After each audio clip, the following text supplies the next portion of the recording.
സുവിശേഷമുണർന്നാൽ ഒരു ഭവനത്തിൽ അഗ്നിമഴ പെയ്തിടും. പരിശുദ്ധാത്മാവേ കൃപ ചൊരിയണമേ, പരിശുദ്ധാത്മാവേ ശക്തി പകരണമേ. നമ്മൾ പ്രാർത്ഥിച്ചുകൊണ്ടിരിക്കുന്ന സമയം തന്നെ നമ്മുടെ ഉള്ളിൽ അത്ഭുതകരമായ ദൈവീക ഇടപെടലുകളാണ് സംഭവിക്കുന്നത്. ഓരോ വ്യക്തിയും വിശ്വസിക്കുക. ആ വിശ്വാസം അത് നമ്മൾ ഏറ്റുപറയുന്നതനുസരിച്ച് നമ്മുടെ ഉള്ളിൽ നമുക്കത് അനുഭവിക്കാൻ സാധിക്കും. ഒന്ന് ഏറ്റുപറഞ്ഞ് പ്രാർത്ഥിക്കാമോ? പിതാവായ ദൈവമേ, പുത്രനായ യേശുവേ, പരിശുദ്ധാത്മാവേ, പരിശുദ്ധാത്മാവേ, എൻ്റെ ശരീരത്തിൻ്റെ മനസ്സിൻ്റെ ആത്മാവിൻ്റെ നിയന്ത്രണം ദൈവമേ ദൈവമേ അങ്ങയുടെ കരങ്ങളിൽ സമർപ്പിക്കുന്നു. ഹല്ലേലൂയ ഹല്ലേലൂയ ഹല്ലേലൂയ ഹല്ലേലൂയ ഹല്ലേലൂയ ഹല്ലേലൂയ. ആ രണ്ട് കരങ്ങളും ശിരസിൽ ഒന്ന് കമഴ്ത്തി വെച്ച് കണ്ണടച്ച്, പ്രത്യേകിച്ച് ഏതെങ്കിലും രോഗപീഠകളുണ്ടെങ്കിൽ അതൊന്ന് പ്രത്യേകം ഓർത്തേ. പ്രത്യേകിച്ച് ശാരീരികമായ ചില രോഗപീഠകൾ മൂലം ഇപ്പോൾ ഈ ശുശ്രൂഷയിൽ പങ്കെടുക്കുന്ന ചിലർ വളരെ അസ്വസ്ഥപ്പെടുന്നുണ്ടാവും. നിങ്ങളുടെ അസ്വസ്ഥത അതെന്തു തന്നെയാണെങ്കിലും ഈശോയ്ക്ക് സമർപ്പിച്ച് പ്രാർത്ഥിക്കുക. പ്രത്യേകിച്ച് ഒരുപക്ഷെ ഓൺലൈനിൽ പങ്കെടുക്കുന്നവരൊക്കെ വീടുകളിൽ കിടപ്പ് രോഗികൾ ഇത് പങ്കെടുക്കുന്നുണ്ടാവും. ആശുപത്രികളിൽ ഇതാ രോഗികൾ പങ്കെടുക്കുന്നുണ്ട്. ഈ ശുശ്രൂഷ ജീവിതത്തിൽ വല്ലാണ്ട് ഭാരപ്പെട്ട് പങ്കെടുക്കുന്നവരുണ്ട്. രണ്ട് കരങ്ങളും ശിരസിൽ കമഴ്ത്തി വെച്ച് കണ്ണടച്ച് പ്രാർത്ഥിക്കുക. ഹല്ലേലൂയ ഹല്ലേലൂയ ഹല്ലേലൂയ.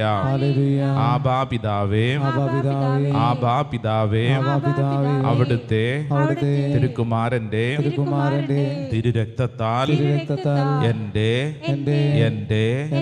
ശരീരത്തെ സൗഖ്യപ്പെടുത്തണമേ സൗഖ്യപ്പെടുത്തണമേ. ഹല്ലേലൂയ ഹല്ലേലൂയ ഹല്ലേലൂയ ഹല്ലേലൂയ ഹല്ലേലൂയ ഹല്ലേലൂയ ഹല്ലേലൂയ. ഈശോയുടെ തിരുഹൃദയത്തിൽ നിന്ന് ഞങ്ങൾക്ക് കാരുണ്യ സ്രോതസ്സായി ഒഴുകിയിറങ്ങിയ തിരുരക്തമേ, തിരുജലമേ, അങ്ങയിൽ ഞാൻ ശരണപ്പെടുന്നു. ഹല്ലേലൂയ ഹല്ലേലൂയ. ഞാൻ അനുഭവിക്കുന്ന രോഗം, ദുഃഖങ്ങൾ, ഭയചിന്തകൾ, തടസ്സങ്ങൾ യേശുവേ യേശുവേ യേശുവേ കുരിശോട് ചേർത്ത് സമർപ്പിക്കുന്നു. ഹല്ലേലൂയ ഹല്ലേലൂയ ഹല്ലേലൂയ ഹല്ലേലൂയ. രണ്ട് കരങ്ങൾ നന്നായിട്ടൊന്ന് നിവർത്തി ഉയർത്തിപ്പിടിച്ചേ. കണ്ണടച്ച് പ്രാർത്ഥിക്കുന്ന സമയത്ത്, പ്രത്യേകിച്ച് നമ്മൾ പ്രാർത്ഥിക്കുമ്പോൾ നമ്മുടെ വീടിരിക്കുന്ന സ്ഥലം മനസ്സിൽ കാണുക. കർത്താവേ, എൻ്റെ വീട്ടിലേക്ക് വലിയൊരു അഭിഷേകം കടന്നു ചെല്ലണം. ഇവിടെ നിന്ന് ഞാൻ പ്രാർത്ഥിക്കുമ്പോൾ എൻ്റെ കുടുംബത്തിലുള്ള ഓരോ അംഗത്തിലേക്കും അഭിഷേകം കടന്നു ചെല്ലണം. നിൻ്റെ വീട്ടിൽ ഏതെങ്കിലും തരത്തിലുള്ള ഭാരപ്പെട്ട അവസ്ഥയിലൂടെ കടന്നു പോകുന്നവരുണ്ടെങ്കിൽ അവർക്ക് വേണ്ടി പ്രത്യേകം പ്രാർത്ഥിക്കണം. ഓ ദൈവത്തിൻ്റെ ആത്മാവേ, ഇപ്പോൾ ഇവിടെ നിന്ന് ഞാൻ പ്രാർത്ഥിക്കുമ്പോൾ ദൈവീക ശക്തി എൻ്റെ വീട്ടിലോട്ട് കടന്നു ചെല്ലണം. ആർക്കെങ്കിലും അസ്വസ്ഥതമായ അവസ്ഥയോടുകൂടെ വീട്ടിലുണ്ടെങ്കിൽ അവരിലേക്ക് കർത്താവിൻ്റെ കരണം കടന്നു ചെല്ലട്ടെ. പ്രത്യേകിച്ച് ഭയത്തിൽ കഴിയുന്നവർക്ക് വേണ്ടി പ്രാർത്ഥിക്കുക. നിരാശയും ദുഃഖവും കഴിയുന്നവർക്ക് വേണ്ടി പ്രാർത്ഥിക്കുക.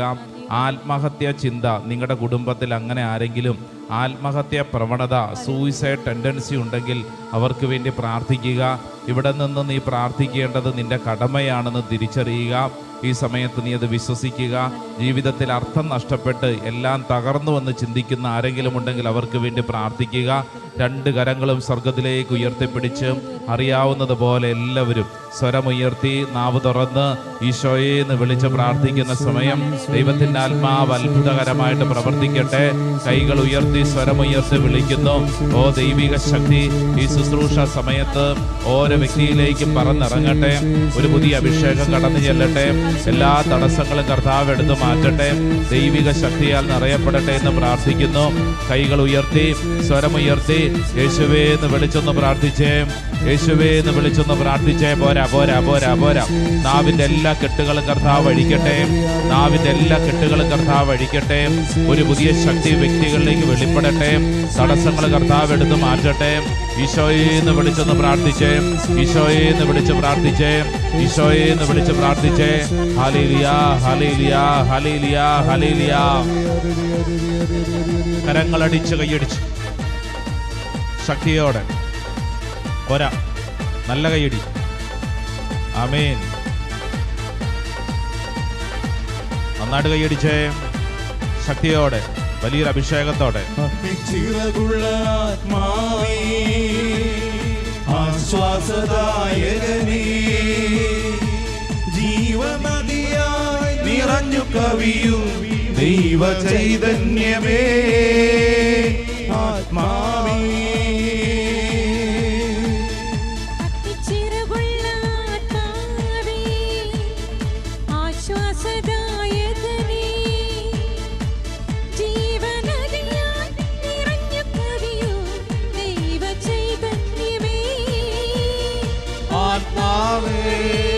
കരങ്ങൾ ഉയർത്ത് കൈയടിച്ച്.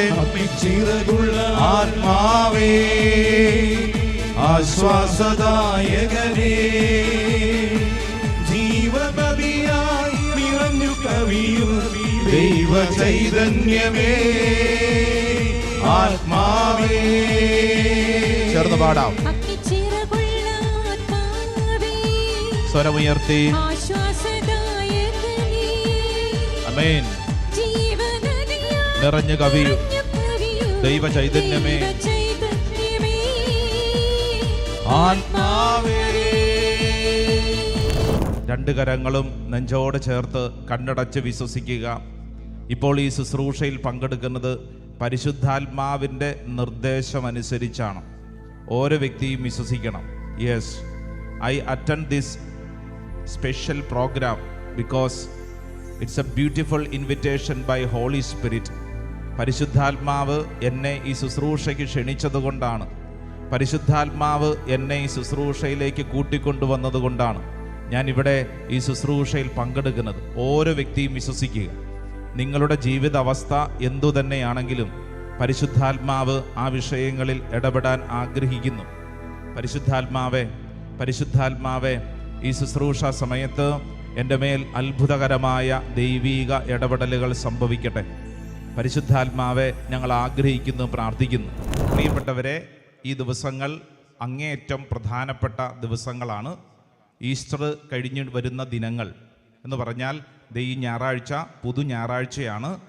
അതോടൊപ്പം തന്നെ ലോകമെമ്പാടും ഡിവൈൻ മേഴ്സി ദൈവകരുണയുടെ തിരുനാൾ ആഘോഷിക്കുകയാണ്. അതോടൊപ്പം തന്നെ പന്തക്കുസ്തായ്ക്ക് വേണ്ടിയുള്ള അതിശക്തമായ പ്രാർത്ഥനകൾ നടന്നുകൊണ്ടിരിക്കുന്നു. അങ്ങനെ പ്രാർത്ഥനയുടെ അതിശക്തമായ അനുഗ്രഹം വെളിപ്പെടുന്ന ദിനങ്ങളിലാണ് ഇവിടെ ഇരിക്കുന്ന നമ്മളും ഓൺലൈനിലൊക്കെ പങ്കെടുക്കുന്നവരും പ്രാർത്ഥിക്കുന്നതും വിശ്വസിക്കുന്നതും. അങ്ങനെ വിശ്വസിക്കുന്നവരും പ്രാർത്ഥിക്കുന്നവരും നന്നായിട്ടൊന്ന് കൈയടിച്ച് ഈശോയ്ക്ക് നന്ദി പറഞ്ഞേ. Praise the Lord. ഹല്ലേലൂയ ഹല്ലേലൂയ ഹല്ലേലൂയ. ഇന്ന് നമ്മൾ വളരെ പ്രധാനപ്പെട്ട ഒരു ആത്മീയ മേഖല നമ്മൾ ശ്രദ്ധിക്കാനും പഠിക്കാനും പോവുകയാണ്. അത് സങ്കീർത്തന പുസ്തകം 56 അതിൻ്റെ 8-ാം തിരുവചനമാണ്. പലർക്കും കാണാതെ അറിയാവുന്ന ഒരു വചനമാണ്. കാരണം നമ്മുടെ ജീവിതത്തോട് അത്രമേൽ ചേർക്കപ്പെട്ടിട്ടുള്ള ഒരു വചനമാണ്. Book of Psalm chapter 56 verse 8. അതെ, സങ്കീർത്തനം 56:8 എന്ന് പറയുമ്പോൾ തന്നെ പലരുടെയും അധരത്തിൽ ആ വചനം വന്നു കഴിഞ്ഞു. ഒന്ന് ഒച്ചത്തിലൊന്ന് പറഞ്ഞാലോ. സങ്കീർത്തനം 56:8 ഏതാ വചനം?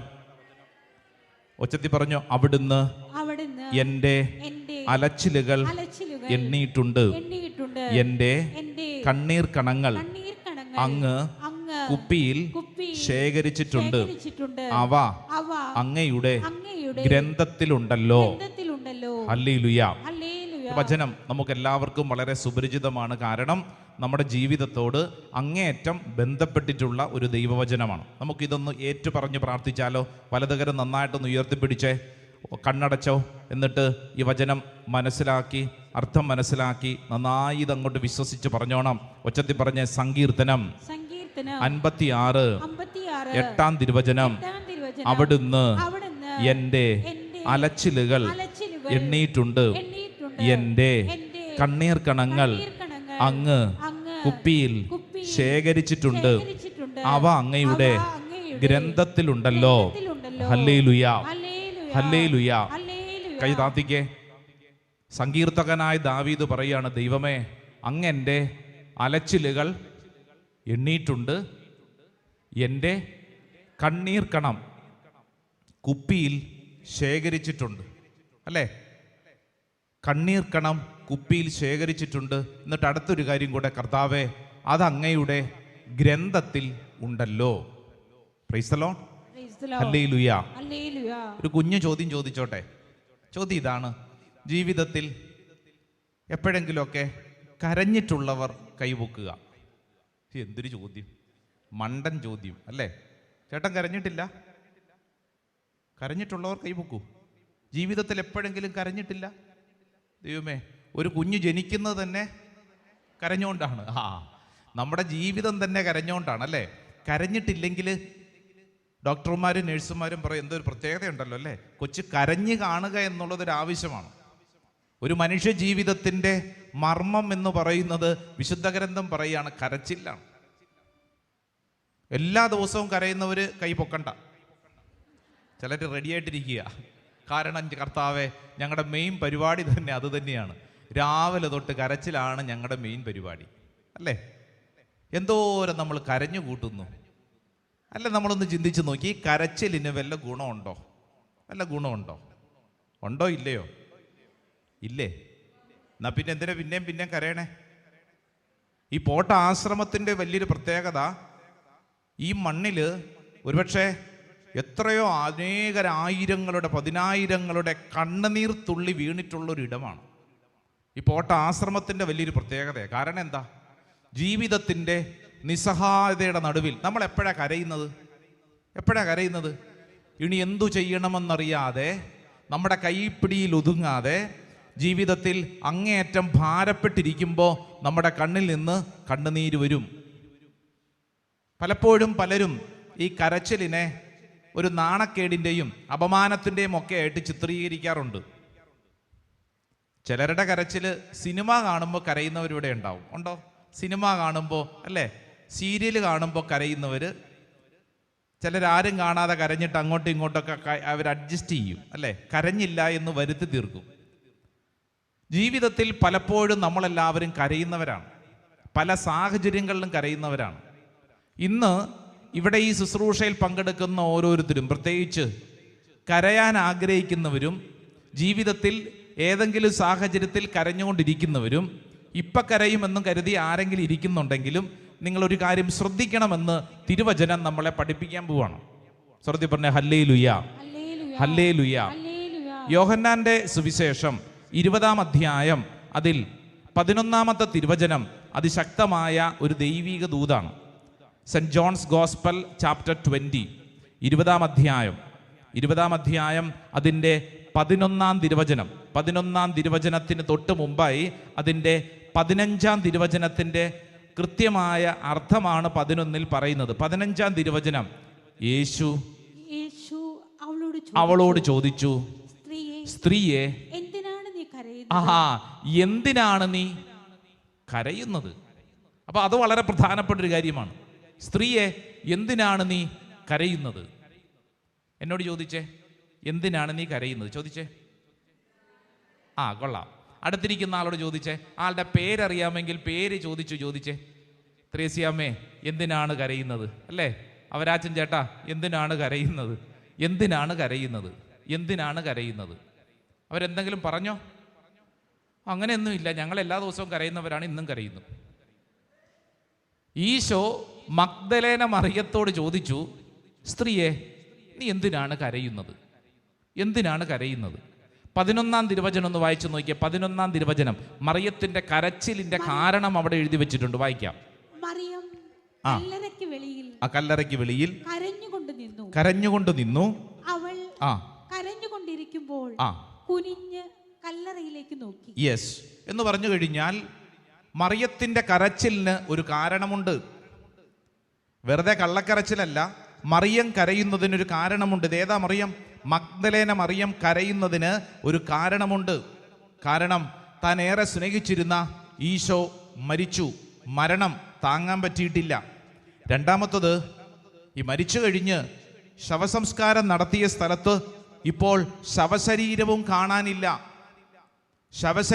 കാണാനില്ല എന്ന് പറഞ്ഞു കഴിഞ്ഞാൽ എല്ലാ പ്രതീക്ഷയും നഷ്ടപ്പെട്ട് ആ കല്ലറയ്ക്ക് മുമ്പിൽ, ശൂന്യമായ കല്ലറയ്ക്ക് മുമ്പിൽ നിന്ന് കരയുന്ന മറിയം ഇവിടെ ഇരിക്കുന്ന, പറയുന്ന, ഓൺലൈനിൽ പങ്കെടുക്കുന്ന നമ്മുടെയൊക്കെ അനേകരുടെ ഒരു പ്രതീകമാണ്.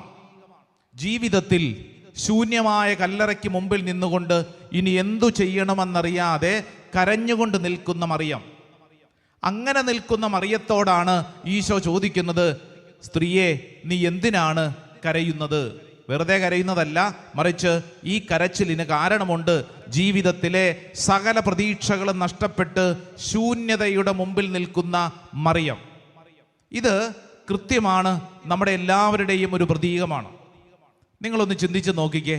ചില കാര്യങ്ങൾ എത്ര നാളായി പ്രാർത്ഥിക്കുന്നു. എത്ര നാളായി പ്രാർത്ഥിച്ചിട്ടും ഉത്തരം കിട്ടുന്നില്ലല്ലോ. അതിൻ്റെ മുമ്പിൽ, നിസ്സഹായതയുടെ മുമ്പിൽ നിന്നുകൊണ്ട് കരച്ചിൽ. പ്രാർത്ഥിക്കുന്ന സമയങ്ങളിൽ അല്ലെങ്കിൽ കൗൺസിലിങ്ങിൻ്റെ സമയത്ത് പലരും പറഞ്ഞു, ഇതിപ്പോൾ ശരിയാകും. അച്ചോ, പ്രാർത്ഥിച്ച് മടുത്തു, ധ്യാനം കൂടി മടുത്തു. ദൈവമേ, അങ്ങെന്താ ഇടപെടാത്തത്? അപ്രതീക്ഷിതമായ ചില രോഗപീഠകളുടെ മുമ്പിൽ ജീവിതത്തിൽ താളം തെറ്റി ഇനി എന്തു ചെയ്യണമെന്നറിയാതെ അതിൻ്റെ മുമ്പിൽ നിന്ന് കരയുന്നു. പ്രതീക്ഷ നഷ്ടപ്പെട്ടിരിക്കുന്നു. വിചാരിച്ചതുപോലെ കാര്യങ്ങളൊന്നും അങ്ങോട്ട് നീങ്ങുന്നില്ലെന്ന്. ഇവിടെ ഇരിക്കുന്ന നമ്മുടെ പലരുടെ അവസ്ഥയാ. വിചാരിച്ച പോലെ കാര്യങ്ങളൊന്നും അങ്ങോട്ട് നീങ്ങുന്നില്ല, അതിൻ്റെ മുമ്പിൽ ഇരുന്ന് കരയുന്നു. ജീവിതത്തിൽ ചില പൊട്ട തീരുമാനങ്ങൾ നോമ്പുകാലത്തെടുത്തിരുന്നു. ഇങ്ങനെ ഞാൻ ജീവിക്കും, ഈസ്റ്റർ വരെയൊക്കെ ഒന്ന് പിടിച്ചു നിന്നു. അത് കഴിഞ്ഞപ്പോൾ കയ്യിൽ നിന്നെല്ലാം തീർന്നു. ജീവിതത്തിലെ തെറ്റായ പൊട്ട തീരുമാനങ്ങൾ. ദൈവമേ, ഞാൻ ഇത്രയും ദുർബലനാണോ? ഇനി എന്താ എൻ്റെ ജീവിതം ഇങ്ങനെ ഈ സങ്കടങ്ങളുടെ താഴ്വരയിൽ ഞാൻ അവസാനിക്കും. എന്താ ചെയ്യേണ്ടത്? ഒരു പിടുത്തമില്ല. ഇത് ഞാൻ പറയുമ്പോൾ ഇവിടെ ഇരിക്കുന്ന ഓരോരുത്തരുടെ ഉള്ളിൽ കരച്ചിലിന് പല കാരണങ്ങൾ ഉണ്ട്. നിന്റെ കരച്ചിലിനൊരു കാരണമുണ്ട്. നിന്റെ കരച്ചിലിന് ഒരു കാരണമുണ്ട്. വെറുതെ അല്ല കരയുന്നത്. വെറുതെ ആരെങ്കിലും കരയുവോ? ഒരു മനുഷ്യൻ കരയുന്നത് എപ്പോഴാ? ജീവിതത്തിലെ നിസ്സഹായതയുടെ മുമ്പിൽ എല്ലാ പ്രതീക്ഷയും തീർന്നു. അപ്പൊ കണ്ണീന്നറിയാതെ കണ്ണുനീര് വീഴും. മറിയം എന്ന സ്ത്രീ കല്ലറയുടെ മുമ്പിൽ, എങ്ങനത്തെ കല്ലറ? ശൂന്യമായ കല്ലറയുടെ മുമ്പിൽ നിന്ന് പ്രതീക്ഷയെല്ലാം നഷ്ടപ്പെട്ട് അവിടെ നിന്ന് ഈ സ്ത്രീ കരഞ്ഞുകൊണ്ടിരുന്നു. ഇന്ന് ഈ ശുശ്രൂഷയിൽ പങ്കെടുക്കുന്നവരോട് മഗ്ദലേന മറിയം പഠിപ്പിക്കുന്ന ഒരു പാഠം എന്താണെന്നറിയാവോ? നിന്റെ ജീവിതത്തിൽ പ്രതീക്ഷയറ്റ എല്ലാ നിസ്സഹായതയുടെ അവസ്ഥയിലും നീ കരഞ്ഞുകൊണ്ട് തന്നെ അവിടെ നിന്നോണം. മാനുഷികമായിട്ടുള്ള ഒരു വാസന എന്ന് പറയുന്നത് എന്താ? കാര്യം നടന്നു കിട്ടിയില്ലെങ്കിൽ ഉടനെ തന്നെ അടുത്ത സ്ഥലത്ത് പോയി കരയാം, അടുത്ത ആളുടെ മുമ്പിൽ പോയി കരയാം. ചെയ്യരുത്. നിന്റെ ജീവിതത്തിൽ പ്രതീക്ഷയറ്റിരിക്കുന്ന അതേ സ്ഥാനത്ത് നിന്നുകൊണ്ട് തന്നെ നീ കരയണം. നിന്റെ കരച്ചിലിന് വിലയുണ്ട്. നിന്റെ കരച്ചിൽ കാണുന്നൊരു ദൈവമുണ്ട്. നിന്നെ ഒറ്റയ്ക്കാക്കിയിട്ട് നിന്റെ ദൈവം പോവില്ല. വിശുദ്ധ ഗ്രന്ഥം ഈ ദിവസങ്ങളിൽ നിന്റെ ചങ്കോട് ചേർത്ത് നിന്നെ പഠിപ്പിക്കുന്നൊരു വചനഭാഗമാണിത്. നിന്റെ കരച്ചിലിനൊരു വിലയുണ്ട്. നിന്നെ ദൈവം കരയാൻ ഒറ്റയ്ക്കാക്കിയിട്ട് മാറിയിരുന്ന് ചിരിക്കുന്ന ദൈവമല്ല. ഒച്ചത്തിൽ പറഞ്ഞ ഹല്ലേലൂയ, ഹല്ലേലൂയ. പ്രത്യേകിച്ച് ഈ പുരുഷന്മാരുടെ പ്രത്യേകത എന്താണെന്നറിയോ? സ്ത്രീകളാണ് പൊതുവെ കരയുന്നത്. പുരുഷന്മാർ കരഞ്ഞു കഴിഞ്ഞാൽ അപമാനമാണ്, ഭാരമാണ്, നാണക്കേടാണെന്നൊരു ചിന്തയൊക്കെ ഉണ്ട്. എന്നാൽ സത്യം പറഞ്ഞു കഴിഞ്ഞാൽ ഈ പുരുഷന്മാരുടെ കരച്ചിലാണ് ഏറ്റവും വലിയ കരച്ചിൽ. Praise the Lord, hallelujah, hallelujah. പുരുഷന്മാരുടെ കരച്ചിൽ കണ്ടിട്ടുണ്ട്. ചേച്ചി കണ്ടിട്ടുണ്ടോ വീട്ടിൽ? ഇല്ലേ? എന്നും പുള്ളി കരയുന്നു, ചേച്ചി ചിരിക്കുന്നു. അങ്ങനെയല്ല വേണ്ടത്. എൻ്റെ ഒരു മര്യാദ വേണം. ദേ ശ്രദ്ധിച്ചേ, അതായത് കുടുംബങ്ങളിലൊക്കെ പുരുഷന്മാർ പലപ്പോഴും ആരും കാണാതെ മാറിയിരുന്ന് കരയും, ഒറ്റയ്ക്കിരുന്ന് കരയും. കാരണം വീട്ടുകാർ കണ്ടു കഴിഞ്ഞാൽ എൻ്റെ പൗരുഷത്തിന് അത് മോശമല്ലേ. വീട്ടിൽ അപ്പന്മാരുടെ കരച്ചിൽ, ചില മക്കളുടെ കരച്ചിൽ. ഇന്നിതാ ദൈവവചനം നമ്മളോട് പഠിപ്പിക്കുന്നു, ഇന്നൊരു സ്ത്രീയാണെങ്കിലും പുരുഷനാണെങ്കിലും നിന്റെ കരച്ചിൽ കാണുന്നൊരു ദൈവമുണ്ട്.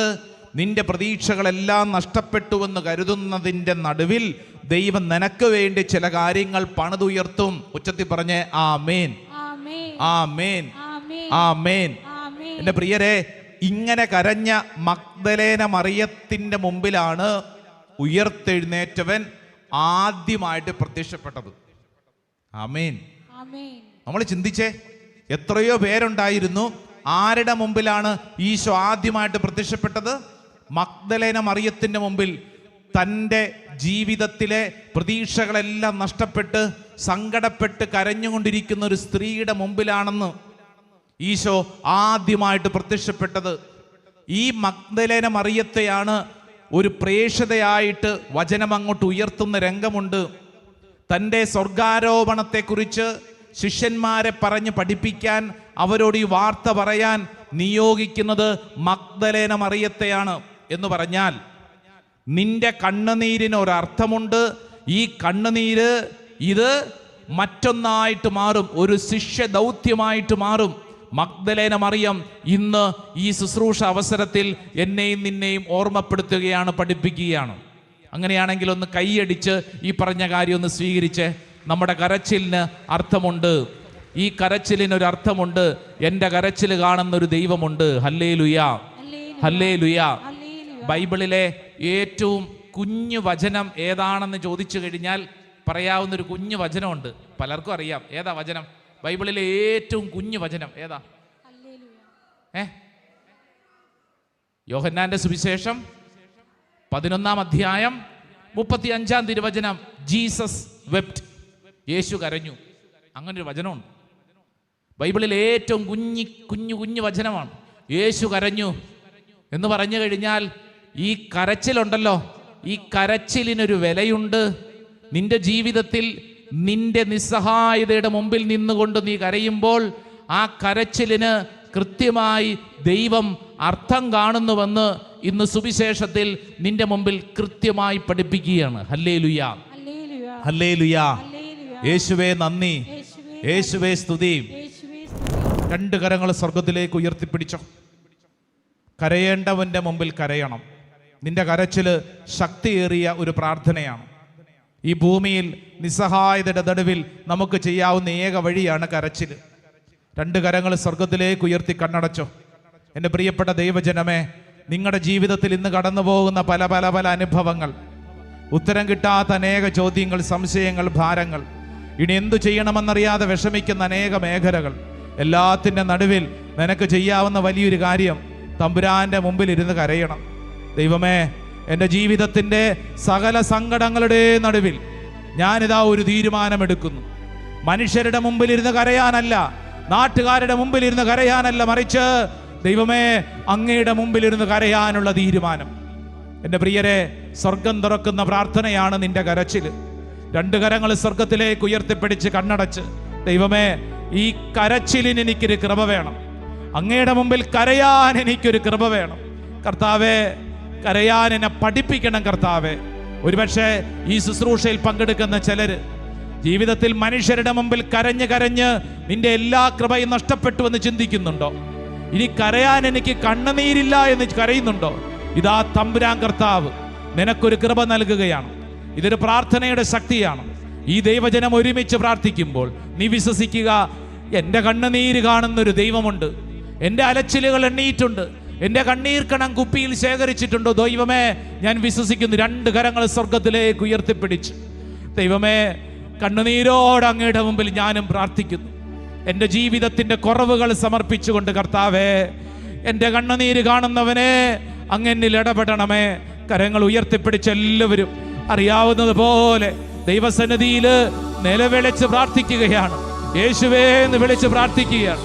എന്റെ കർത്താവേ, എന്റെ കർത്താവേ, എന്റെ നിലവിളി കാണുന്നവരെ അങ്ങനെ ഇടപെടണമേ. കണ്ണുനീരോട് കരങ്ങൾ ഉയർത്തി പ്രാർത്ഥിക്കുന്നു.